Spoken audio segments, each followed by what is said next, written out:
Talking Shirts is presented in partnership with White Oak Cottage. For more information, visit whiteoakcottage.co.uk.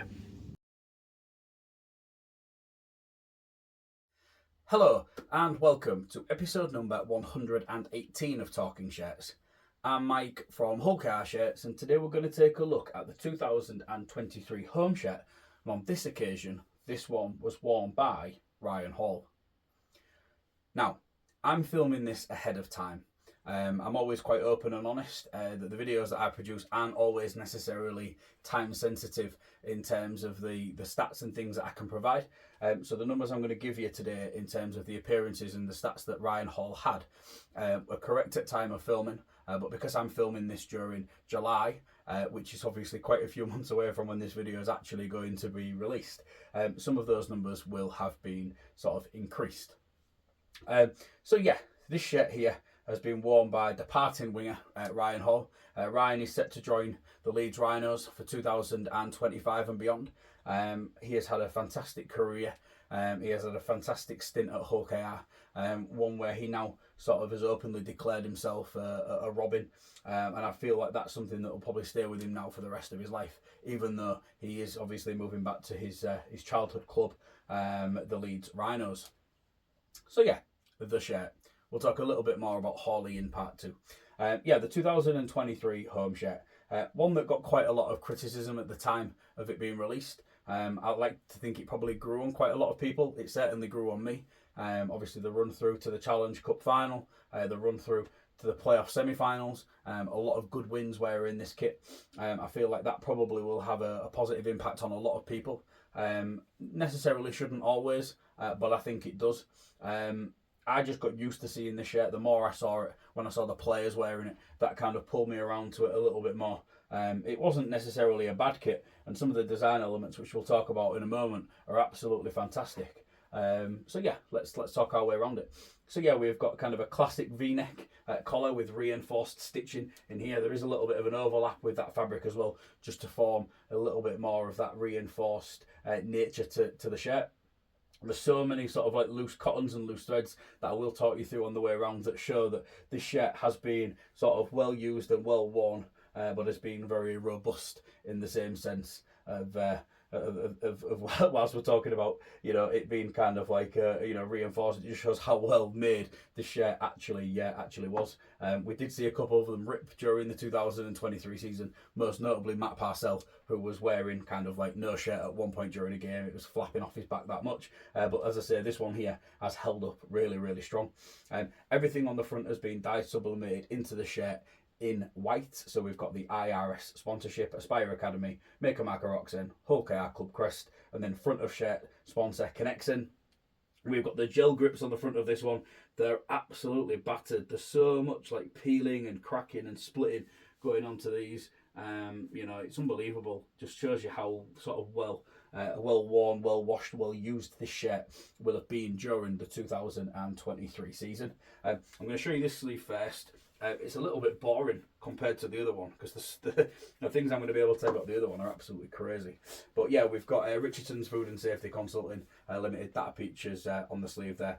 Mark's sponsored the company through 2023 and into 2024 as well.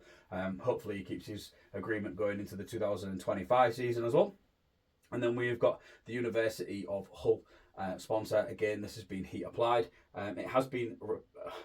looks like it's completely come off at some point or been peeled off and then been reapplied over. The contact points on this are so small. During the 2024 season, it has actually been dye sublimated into the shirt, so I'm sure Bonesy will have really appreciated not having to constantly change these every couple of weeks. But yeah, this one is kind of in good nick, to be honest. It maybe wasn't used too much after it had this extra one reapplied. I was talking about some of the sleeve detailing a moment ago, and we've got this wonderful sort of taping that goes down the sleeve here with the Robin icon on. This was something that was really effective, especially on the hoodie where it was long sleeved. This goes down the front and the back there, and something that I'm a big fan of. White side panels just to split up the red on the fabric there, and you can see down here this cotton, how it is all just sort of coming away through sort of contact and game damage.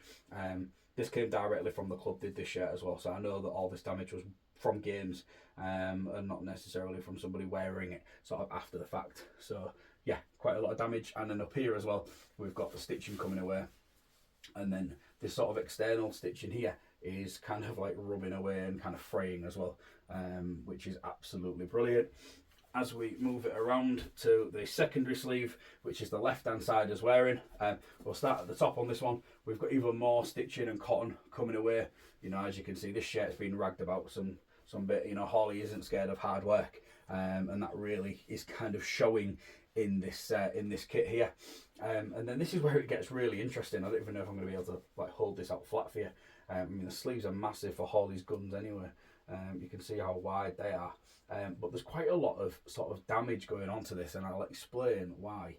So Easy Buy, that has been dye sublimated in, and then we've got the Betfred Super League competition patch, which has been heat applied here. Now there's all sorts of discoloration going on here. You can see some stains. It continues underneath as well. I even feel like this is probably a similar sort of substance as to what you can kind of see up here. Another bit of fraying cotton there. So basically these competition patches, once they've been heat applied to a shirt, they're normally quite good at staying in place until they've been sort of worn a lot or washed a lot. Then what's happened here is Bonesy has had to probably take one of these off to then reapply a different competition patch, which in this case will have been for the Challenge Cup. Now we wore this kit with Challenge Cup patches in the quarterfinals and in the semi-finals. So what will have happened is there'll have been a Super League patch, then a Challenge Cup patch, then a Super League patch. But because he's had to use this kind of like, it's a spray which kind of helps alleviate the adhesive behind the patch to help it peel off. But it does, or it can stain and mark the shirt, which is what it's done here.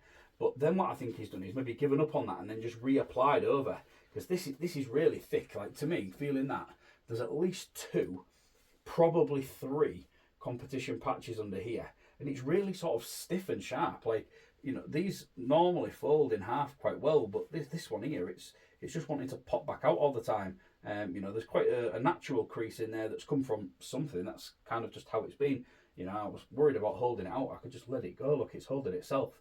That's how kind of like, you know, sort of stiff that's become through the patches that have been applied to that.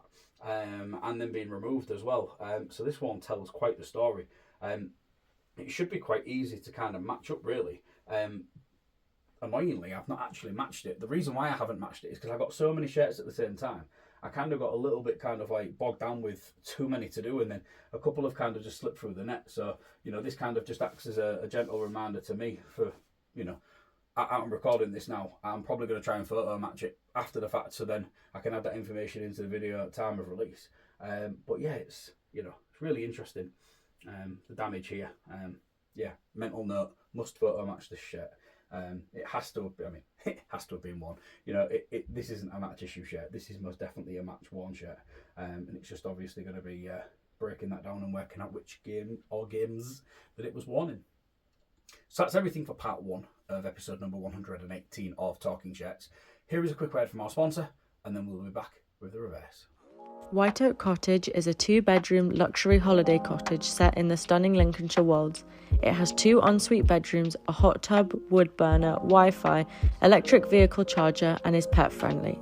It is ideally situated in the Wolds, yet only 15 miles from the coast and 25 miles from the historic city of Lincoln. For more information, visit whiteoakcottage.co.uk.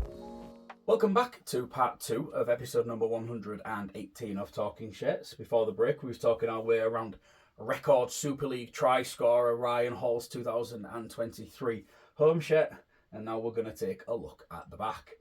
So the back of the shirt is all red. We have got the Robin icon in its perfect placement for me. It's a perfect placement, it's a perfect size. I love the way that it's not in a circle. In 2024 on the home kit, it's in a red circle on a white shirt. I wish they'd just put a red one there. I get it, but yeah, I prefer this application.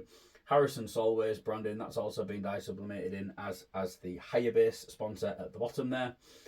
Holland number 5, that's been heat applied. You can see that this is kind of like, you know, brilliant alignment really, that number 5. It must be easier when it's only 4 letters. You know, that must make life so much easier. At some point, I think the second L, will have probably peeled off, because it looks to me like there's a little bit of a shadow there, like it might have had a different L underneath that one. Obviously HAL has kind of survived. If you look at this here, there's a little bit of cracking going on to this L and to this H, whereas this A and this L, they look in a sort of different condition. So to me, that's probably been changed at some point. I will pop some close-up pictures up for that so you can see. And then we've got squad number 5, the number that Ryan has become synonymous with during his career playing on the left edge. So, yeah, Ryan Hall. In 2024, he went on to break the all-time Super League try-scoring records. He obviously beat former teammate and close friend Danny Maguire. He took his mantle for that. Closely being chased down by Josh Charnley as well. So it'll be interesting to see what happens in the coming years with regards to that. 3 former Robins, all 1, 2, and 3 on that try scoring chart, is absolutely wonderful to see from a Hull KR perspective. Up until the end of the 2023 season, Ryan had made 74 appearances for Hull KR, scoring 46 tries. At time of recording, he's made a further 21 appearances and scored a further 11 tries. So obviously, as I said, I'm filming this in July of 2024. We're now at the end of the 2024 season. Fingers crossed something good happens at the end, but who knows. Hopefully I'm not going to jinx it, but we should see Ryan break past 100 appearances for Hull KR during this 2024 season. I'm sure the club will create a graphic for it, or something like that, or Ryan might wear some sort of game detail for a specific game. If they do, I'll pop those pictures up. If not, I've jinxed it. I'm sorry. But yeah, he broke that try scoring record against the Huddersfield Giants during the 2024 season, in a game that the Robins kind of had closed out. A late red card for Andre Savelio kind of gave the club the opportunity to really power through in that last 10 minutes. And Ryan did manage to get on the end of 2 tries. One he got on the end of, the second he made himself with a lovely junking and cutting in run from that left edge there to break the record. It was amazing that he had the opportunity to be able to do that at home. And I'm sure that the try scoring drought that he'd endured in the weeks before that was probably completely forgotten at that moment in time, as he's tapping his wrist and pointing into the skies to say about time that he'd got there. He's been a fantastic servant for Hull KR during the 4 seasons that he's been with us. I think he's been absolutely fantastic. He's been a role model, and I just wish him all the best for success in the future. He's somebody that I know that will be always welcome back to Craven Park. As the saying goes, once a Robin, always a Robin. So yeah, that's been everything for episode number 118 of Talking Shirts. Hope you've enjoyed this tour around Ryan Hall's 2023 home shirt. Very much battered and not quite falling apart, but not very far off that scale sense on the scale either. Thank you very much for watching. Check back in another couple of weeks. I'll be back with a brand new episode. Thank you very much for watching. Bye for now.